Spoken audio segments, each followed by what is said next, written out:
하나님의 말씀은 마태복음 5장 17절부터 20절입니다. 마태복음 5장 17절부터 20절. 제가 한 절, 여러분들이 한 절 교독하시겠습니다. 내가 율법이나 선지자를 폐하러 온 줄로 생각하지 말라. 폐하러 온 것이 아니요 완전하게 하려 함이라.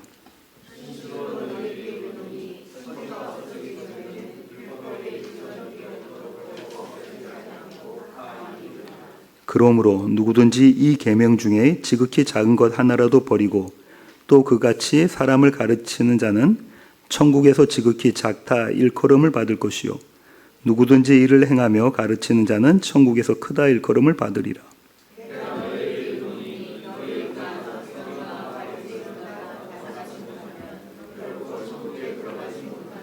아멘. 산상수훈 강의 13번째 시간입니다. 마태복음 5장 17절부터 20절의 말씀을 갖고 완전하게 하려 함이라 라는 제목으로 함께 나누기를 원합니다. 좀 슬라이드가 2장이 뜰 텐데요. 잘 보십시오. 이 그림들의 공통점이 있습니다. 다시 앞뒤를 한 번씩 더 보여주시면요. 이 그림들이 무언가가 빠져 있는 게 있죠. 첫 번째 그림 뭐가 빠져 있죠?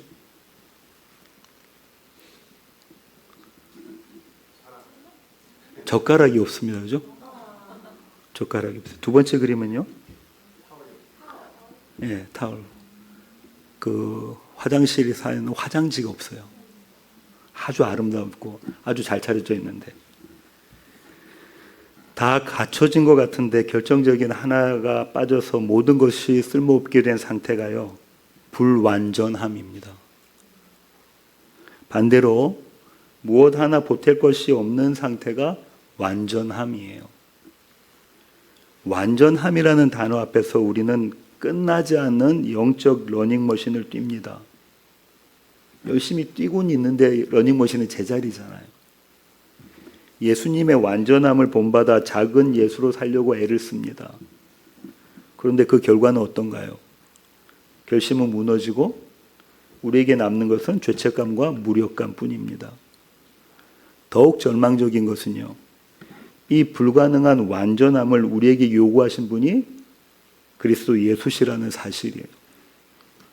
우리를 자유케 하러 오신 주님께서 왜 이런 무거운 짐을 우리에게 지우셨을까요?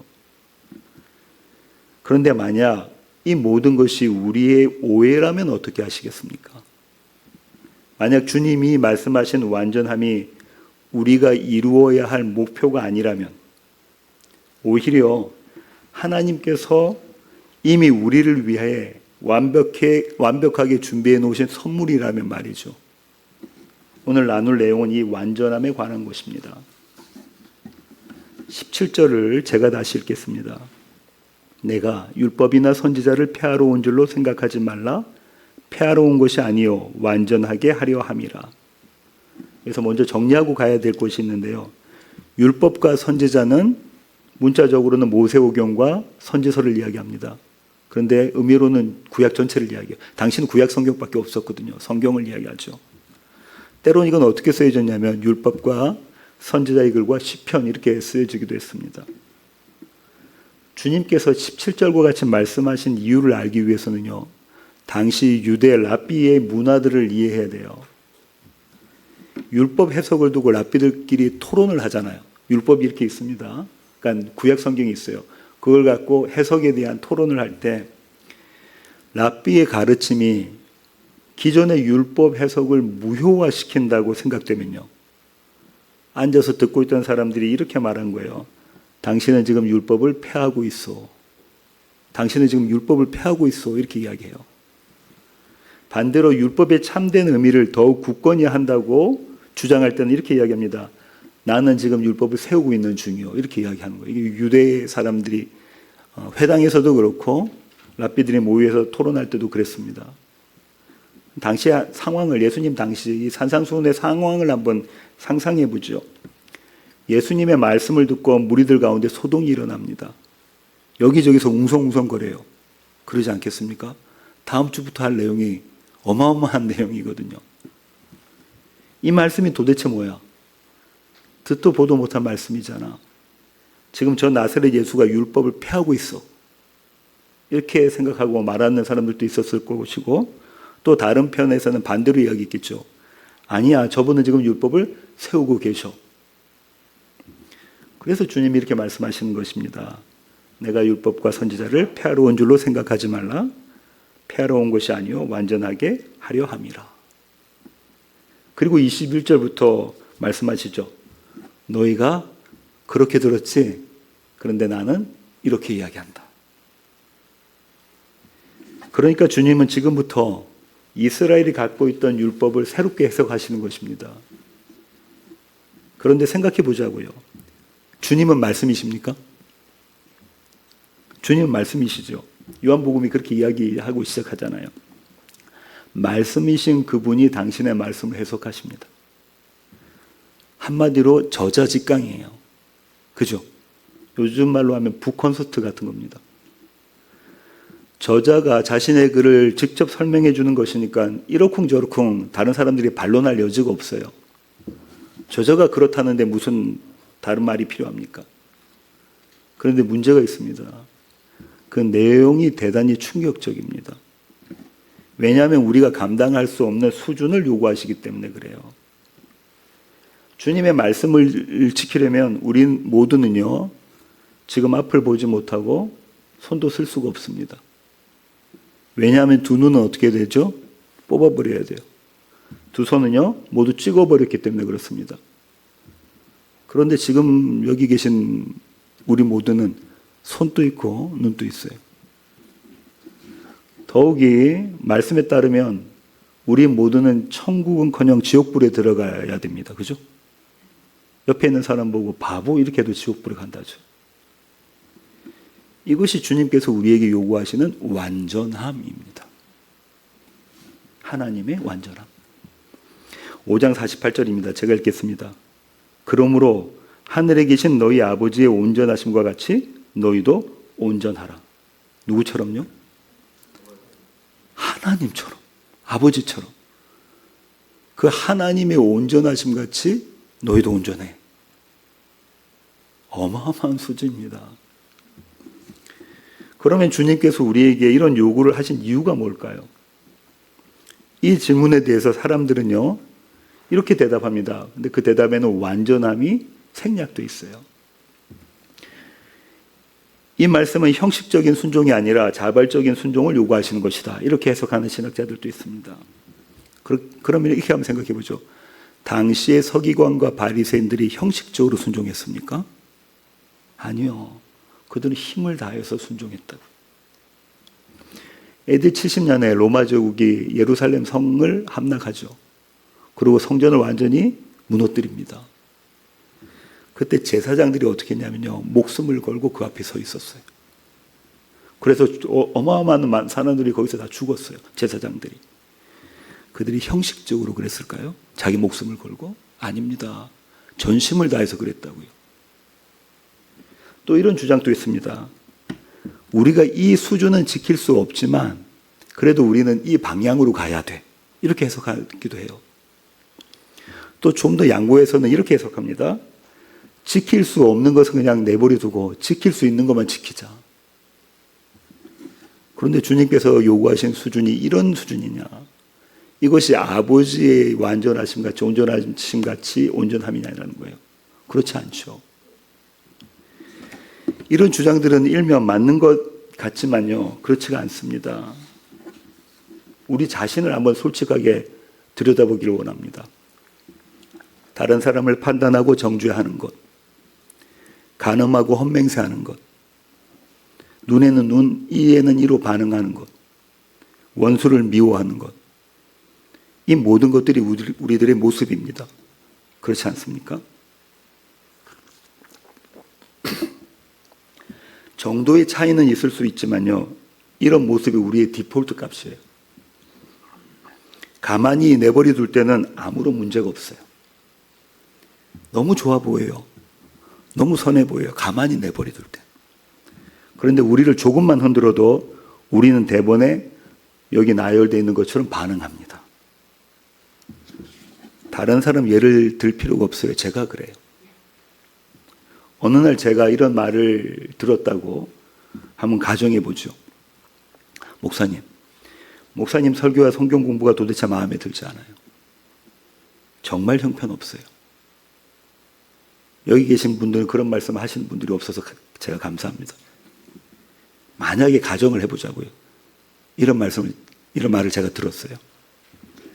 이건 목사에게 치명적입니다. 목사님 말씀을 가르치고, 그죠? 말씀을 선포하는데. 사실은 이렇습니다. 성실히 말씀을 준비해서 그 말씀을 선포하고 가르치면, 바르게 가르치고 선포하면 그걸로 끝나는 거예요. 그런데 머리로는 그걸 알고 있는데 제 마음은 아마 그렇지 못할 것 같아요. 아마 그날부터 저는 시름시름 앓을 겁니다. 그리고 그렇게 말씀하신 분을 쳐다보지도 못할 것 같아요. 급기야 어떤 생각까지 들까요? 목사직을 내려놓아야 하나. 신학교 간 이후에 목회를 하면서 이런 시간들이 있었죠. 이것이 제 실력입니다. 저의 실력이라고요. 여러분들은 어떠신가 모르겠습니다. 제게 눈과 손이 수도 없이 많다고 해도 나만 알 것이 하나도 없어요. 여러분도 그러십니까? 주님의 이 말씀, 다음 주부터 하시는 이 말씀을 우리에게 잣대로, 기준으로 들어대시면 눈과 손, 발, 무엇 하나 나만 알 것이 하나도 없어요. 그러면 주님께서 도저히 다다를 수 없는 수준을 제시하시고 우리가 힘에 겨워하라고 산상수훈을 주신 것일까요? 그럴 리가 없습니다. 그것도 아니라면 도저히 감당할 수 없는 완전함의 수준을 우리는 어떻게 이해해야 합니까? 이를 위해서는요, 산상수훈의 구조를 살펴볼 필요가 있습니다. 산상수훈은 주님께서 산에 오르셔서 가르치는 것으로 시작합니다. 그것이 5장 1절부터 2절이에요. 그리고 5장 3절부터 12절에 팔복이 나옵니다. 지금까지 살펴본 대로 팔복은 성도의 정체성입니다. 하나님 나라를 사는 사람들이 이 땅에서 어떤 모습으로 사는가, 그것을 드러내는 것이 팔복이라고요. 세상 사람들은 고난이라고 말하는 그 시간과 그 자리, 그것이 오히려 복이라는 역사를 사는 사람들이 성도예요. 세상 사람들은 고난이라고 생각해요. 역경이라고 생각해요. 근데 그것이 오히려 복이라고 생각하고 그 역사를 사는 사람들이 성도입니다. 거룩한 무리. 그렇게 천국을 지금 여기에서 누리며 사는 사람들이 팔복의 사람들이에요. 주님은 먼저 저와 여러분을 이렇게 정의하고 시작하는 겁니다. 너희는 하늘의 복을 누리는 사람들이야. 산상수훈에 처음에 이렇게 정의를 하고 시작하세요. 그리고 그 정의를 재확인시켜 주시는 것이 5장 13절부터 16절입니다. 너희는 세상의 소금과 빛이다. 살펴본 대로 결코 변하지 않는 하나님의 언약이 소금 언약입니다. 그리고 소금 언약은 하나님의 심판과 구원이 담겨 있다고 그랬어요. 그 소금 언약으로 오신 분이 누구십니까? 예수 그리스도였어요. 그분은 세상의 소금이십니다. 따라서 그분 안에 있는 그분 안에 있는 자들 역시 세상의 소금이에요. 왜냐하면 그분이 소금이시니까. 그 안에 있는 자들도 다 소금이라는 거예요. 세상의 빛도 마찬가지입니다. 창조의 빛 되시며 생명의 빛 되신 예수 그리스도가 이 땅에 오셨어요. 그분은 세상에 생명을 주시고자 빛으로 오셨습니다. 따라서 그 빛을 알고 그 빛을 받은 자들이 세상의 빛이에요. 이건 우리의 지혜와 능력으로 이루어진 일이 아닙니다. 하나님의 뜻에 의해 값없이 조건 없이 받은 놀라운 은혜예요. 이 은혜를 아는 자들이 세상의 빛이고 세상의 소금입니다. 넘어지고 실패하고 심지어 죄를 짓는 모습 가운데서도 그들 안에 예수 그리스도가 계시다는 것이 드러나요. 그게 성도예요. 넘어지고 실패하고 심지어 죄를 짓는 모습 속에서도 이렇게 너희는 누구야? 라고 선언하시고 난 다음에 오늘 본문이 시작되는 거예요. 내가 율법이나 선지자를 폐하러 온 줄로 생각하지 말라. 폐하러 온 것이 아니요 완전하게 하려 함이라. 이 구절은요 7장 12절과 병행을 이룹니다. 7장 12절 함께 읽으시겠습니다. 그러므로 무엇이든지 남에게 대접을 받고자 하는 대로 남을 대접하라. 이것이 율법이요 선지자니라. 아멘. 이 두 구절을 함께 볼까요? 5장 17절과 7장 12절을 보시면 인클루지오라는 걸 아실 수 있어요. 수미상관이라는 걸 아실 수 있습니다. 그런가요? 언더라인 되어 있는 것을 보면 이게 수미상관 구조로 되어져 있어요. 같은 맥락이라는 거죠. 7장 12절은 소위 황금률이라고 불립니다. 그죠? 남에게 대접받고 싶은 대로 너도 남을 대접하라. 이 말씀은 성도가 아닌 사람들도 아주 많이 자주 종종 사용하는 그런 구절입니다. 그러나 그들이 의미하는 대로 이 말씀이 내가 대접받고 싶으면 똑같이 다른 사람도 대접하라 이런 말씀일까요? 이런 처세술에 관한 것일까요? 그럴 리가 없습니다. 이 말씀의 의미가 뭘까요? 7장 12절을 한마디로 말하면 무엇 하라입니까? 한마디로 말하면 대접하라요. 그런가요? 대접하라. 제가 저 아내가 한국 다녀온 대로 대접을 많이 받았습니다. 신방도 하고요. 이틀 전 금요일에는 이진원 사모님과 두 분의 집사님들과 같이 식사를 했습니다. 사모님께도 집사님들께도 큰 대접을 받았습니다. 감사를 드립니다. 대접하라. 그러면 그것이 율법과 선지자니라. 여기서 대접하라와 바꾸어 쓸 수 있는 표현이 무엇이 있을까요? 사랑하라입니다. 사랑하라. 사랑하면 그것이 곧 무엇이라는 거예요? 율법과 선지자라는 거예요. 사랑하면 하나님의 말씀이 성취된다는 겁니다. 그래서 요한 사도는 이렇게 이야기합니다. 요한 1서 4장 12절 함께 읽으시겠습니다. 어느 때나 하나님을 본 사람이 없으되 만일 우리가 서로 사랑하면 하나님이 우리 안에 거하시고 그의 사랑이 우리 안에 온전히 이루어지느니라. 아멘. 그러니까 산상수훈에 나와 있는 하라와 하지 마라. 이 사이에 지금 제가 수미상관 구조라고 그랬잖아요. 샌드위치 구조. 이 사이에 계속 하라 하지 마라. 하라 하지 마라. 하라 하지 마라. 이건 무엇 하라는 거예요? 사랑하라는 거예요. 사랑하라. 그런데도 우리는 여전히 이 질문을 지을 수가 없습니다. 우리가 이 완전한 수준으로 서로를 사랑할 수 있는가요? 하나님의 온전하신 수준으로 우리가 서로 사랑할 수 있는가? 이 질문에 대한 대답이 오늘 본문에 담겨져 있는데요. 17절. 여러분이 한번 읽어주십시오.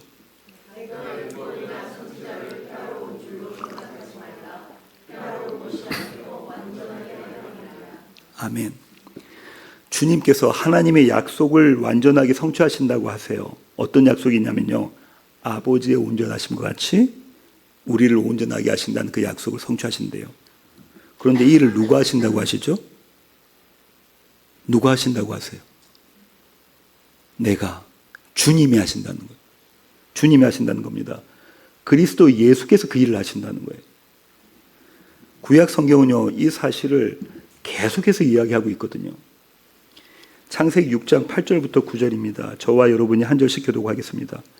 그러나 노아는 여호와께 은혜를 입었더라.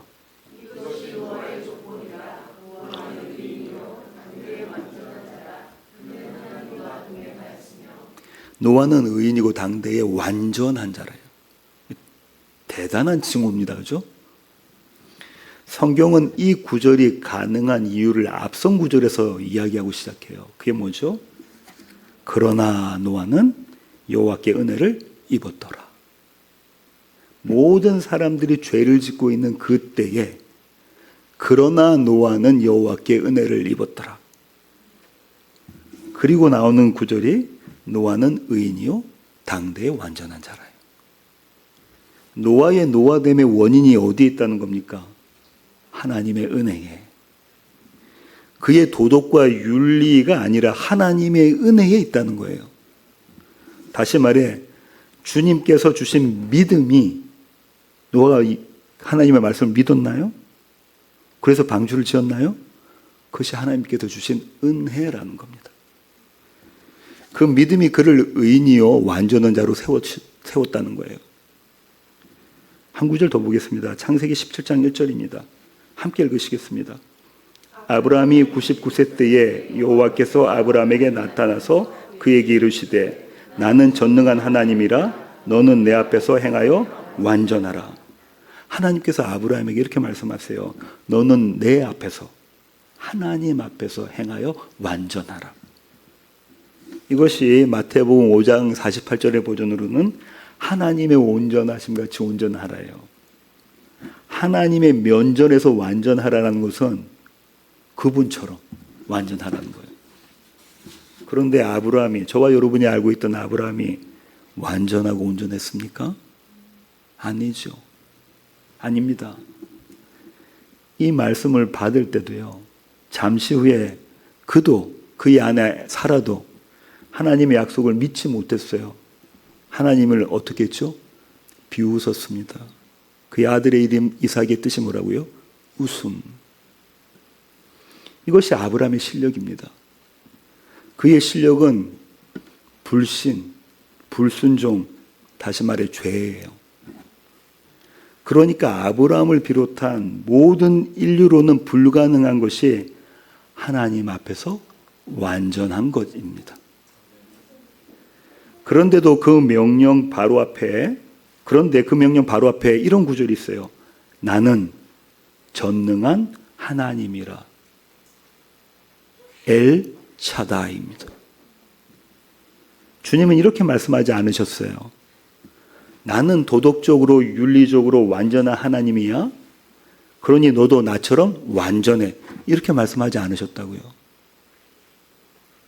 오히려 이렇게 말씀하셨습니다. 나는 전능한 하나님, 엘샤다이 하나님이야.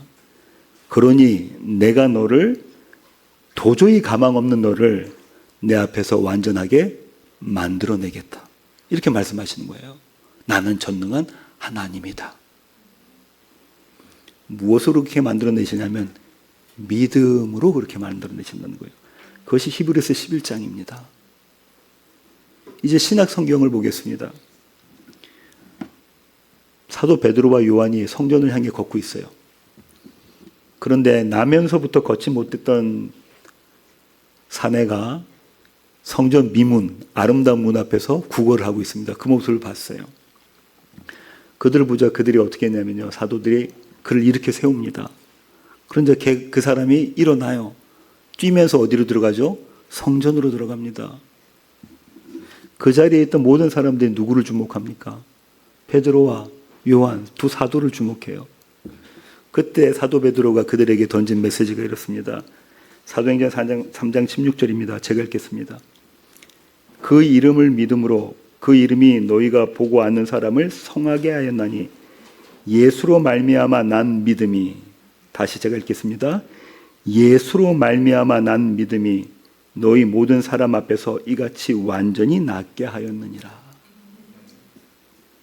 이 사내가 완전히 낫게 된 것은 우리의 실력이 아니라 지금 또 살아계신 그리스도 예수의 능력이다라고 사도들이 선포하는 겁니다.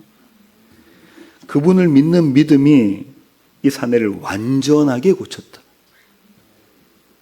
이 사내가 성전에 들어간다는 건요, 평생을 성전에 들어가지 못하는 자가 성전에 들어간다는 건요, 완전해졌다는 거예요. 그리고 그 믿음이 우리를 완전하게 만든다. 사도들이 지금 이렇게 이야기하고 있습니다. 정리하면 이렇습니다. 하늘에 계신 우리 아버지의 온전하심과 같이 우리를 온전하게 하는 것은 그리스도 예수를 믿는 믿음이고, 그 믿음은 그분의 지혜와 능력과 열심과 사랑을 담아 저와 여러분이 예수 그리스도를 믿는 믿음 안에 무엇이 담겨 있다고요? 그분의 지혜와 능력과 여심과 사랑이 고스란히 다 담겨져 있는 게 저와 여러분의 오늘의 믿음입니다. 그것은 우리에게 주신 복된 선물이라는 거예요. 따라서 그리스도 예수를 믿는 믿음의 사람들은요, 다시 말해 그분의 의가 나의 의가 된 사람들은 이미 완전합니다. 저와 여러분의 모습 때문에 완전한 것이 아니라, 저와 여러분의 행함 때문에 완전한 것이 아니라 그리스도 예수의 의 때문에 저와 여러분이 완전한 거예요. 따라서 무엇 하나 그 완전함에 더 보탤 것이 없습니다. 완전함으로 번역된 헬라어 단어가 플레로예요. 이 단어는요, 독 있죠, 항아리. 항아리에 내용물이 가득 찬 상태예요. 더 이상 채울 곳이 없는 상태가 완전하다예요. 그러면 우리는 이런 질문을 갖게 됩니다. 주님께서 이루신 완전함이란 도대체 무엇인가? 마태복음 5장 18절입니다. 함께 읽으시겠습니다. 진실로 너에게 이르노니 천지가 없어지기 전에는 율법의 1.1획도 결코 없어지지 아니하고 다 이루리라. 이 구절 읽고 나면 우리는 이상한 점을 발견합니다. 분명 주님은 뭐라고 말씀하셨냐면 1.1획도 다 없어지지 않고 다 이룬다. 이렇게 말씀하셨는데 복음서를 보면 그러신 것 같지가 않아요. 안식일을 범하셨나요? 안식일을 범하셨습니까? 정결법을 범하십니까? 이것은 무엇은 아닐까요? 주님께서 앞뒤가 다른 말씀을 하신 것일까요? 아닙니다. 주님은 율법을 어기신 것이 아니라 율법의 진짜 목적이 무엇이라고요? 사랑. 그 사랑을 가려버린 잘못된 해석과 전통을 지적하신 거라고요. 하나님의 그 사랑을 사람이 만든 율법 조문으로 가려버렸다고. 주님은 율법 조문의 감옥에서 해방시켜서요, 사랑이라는 심장으로 다시 뛰게 하셨습니다. 그리고 그 사랑의 완성이 바로 십자가 위에서 외치신 다 이루었다, 테텔레스타이입니다. 그러므로 18절에 다 이루리라는 것은요, 율법 조문을 이행하신다는 얘기가 아니에요. 내가 이거 다 하나하나 지켜내겠다 이런 말씀이 아닌 거예요. 율법 전체가 가리키는 단 하나의 목표, 십자가 사랑을 이루었다는 겁니다. 그 십자가 사랑을 주님은 이렇게 말씀하셨습니다.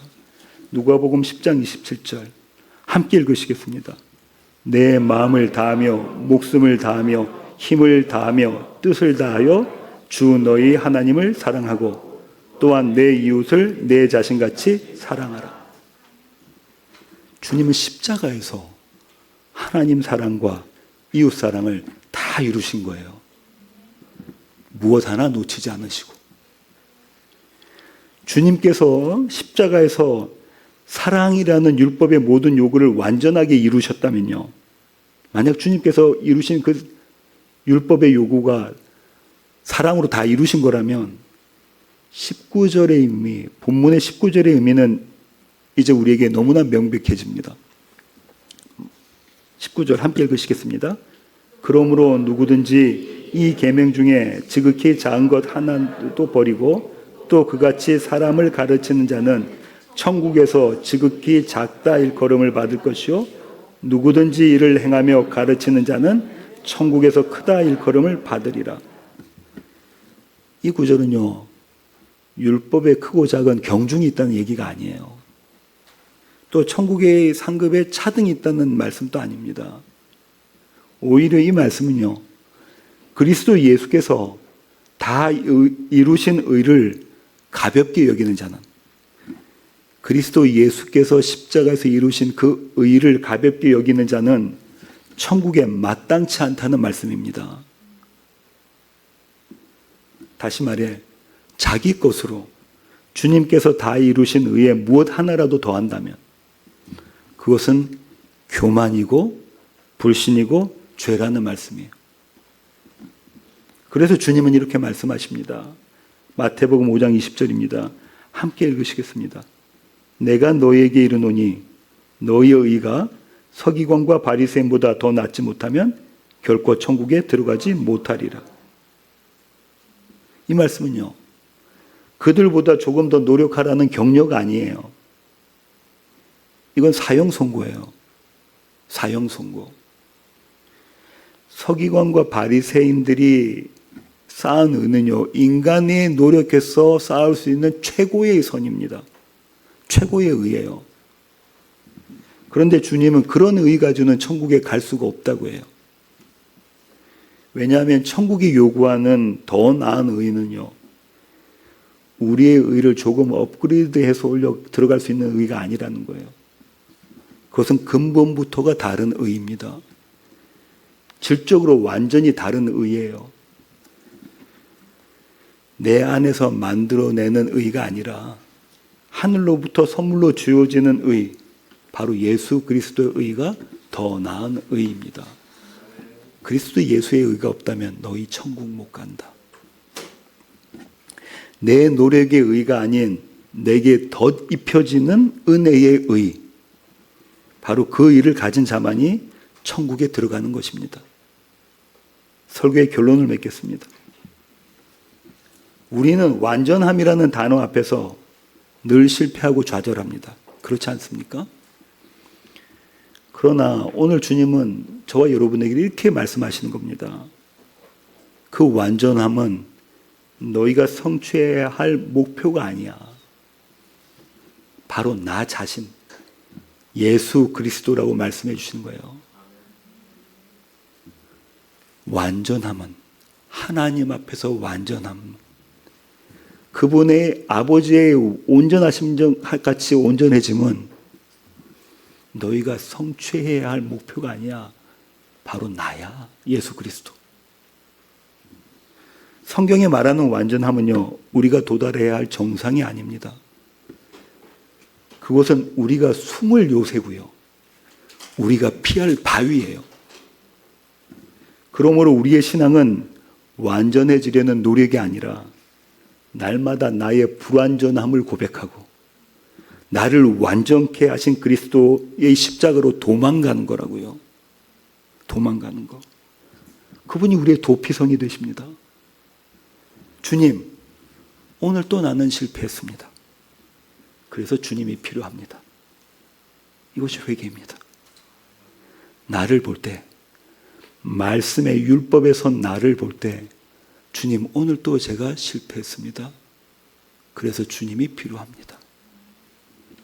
이 고백이야말로 가장 완전한 믿음의 고백이에요.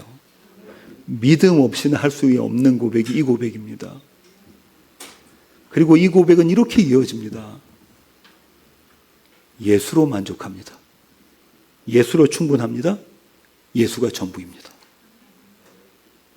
나로서는 할 수 있는 것이 아무것도 없다는 것을 우리가 알게 될 때에 예수가 전부가 되고요, 예수가 충분하고요, 예수로 만족하게 되는 겁니다. 이 노래 부르며 사는 사람들이 교회, 저와 여러분입니다.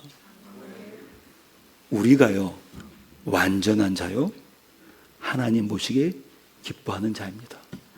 기도하시겠습니다. 주님, 그렇습니다. 하나님 앞에서 완전한 모습으로 선다는 것은, 아버지의 온전하심 같이 온전해진다는 것은 우리가 무엇 한다는 것이 아니라 완전하신 분, 온전하신 분, 그렇게 모든 것을 다 이루신 그리스도 예수를 바라보는 것입니다. 십자가에서 보여주신 예수 그리스도의 사랑이 우리의 사랑이 되는 것입니다. 그 사랑으로 하나님의 생명을 사는 것이 하나님 앞에 온전해지는 것입니다. 하나님, 우리 낮은 교회 울타리의 교회 가족 모두가 이 은혜의 가운데 믿음으로 하루하루를 살아가게 하시며, 그래서 주님께서 허락하신 팔복을 누리며 하나님의 자녀로 이 땅에서 빛과 소금으로 살아갈 수 있도록 하나님 우리와 함께하여 주시옵소서. 귀하신 예수님의 이름으로 기도합니다. 아멘.